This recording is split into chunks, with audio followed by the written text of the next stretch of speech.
দুনিয়ার সবচেয়ে বড় যুদ্ধ নিজের সঙ্গে। চাণক্য বলেছিলেন, যে নিজের ইন্দ্রিয়কে জয় করতে পারে সে সেরা, পৃথিবীকে জয় করতে পারে। তুই আজ যে কষ্ট পাচ্ছিস একটা অভিশাপ নয়, এটা তোর পরীক্ষা। নিজেকে প্রশ্ন কর, তুই কি হেরে যাবি নাকি নিজের ভাগ্য নিজেই গড়বি? আত্মবিশ্বাসী শ্রেষ্ঠ অস্ত্র। চাণক্য বলতেন, যে নিজের উপর বিশ্বাস রাখে তাকেই কেউ দমন করতে পারে না। তোর স্বপ্ন বড় হোক, সমস্যা তার থেকেও বড় হোক, কিন্তু তোর ইচ্ছা শক্তি সেই সব থেকে বড় হওয়া দরকার। একবার শুরু করে দেখ, ভাগ্যও পথ দেখাবে। তুই যে হাঁটতে শুরু করেছিস মানে জেতার রাস্তায় নামছিস। হাঁটতে যদি ভয় পাস তাহলে মনে রাখ, চাণক্য বলতেন, কাজ করতে করতে পথ তৈরি হয়।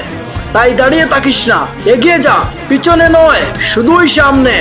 সময় সবকিছু বদলায়, কিন্তু যারা ধৈর্য ধরে তারাই সময় বদলায়। চাণক্য নিজের অপমান ভুলে যাননি, তাই তো 8 বছর অপেক্ষা করেন। সম্রাট ধননন্দকে সিংহাসন থেকে নামিয়ে দিলেন। তোর সঙ্গে অন্যায় হয়েছে, অপমান করেছে কেউ, আজ কিন্তু করতে পারছিস না, তাতে কিছু আসে যায় না। কিন্তু মনে রাখ, যেদিন সময় আসবে সেদিন তুই নায়ক হবি আর ওরা দর্শক। চাণক্য বলেছিলেন, যে আগুন নিঃশব্দে জ্বলে সে একদিন সর্বনাশ করে দেয়। তোর ভেতরে সেই আগুনকে নিবাস না ভাই, দিন রাত চলে থাক, জেদে জল, সৎ পথে বাঁচ। সাময়িক হারে ভয় নেই, কারণ শেষ হাসি যে হাসে সেই তো জেতে।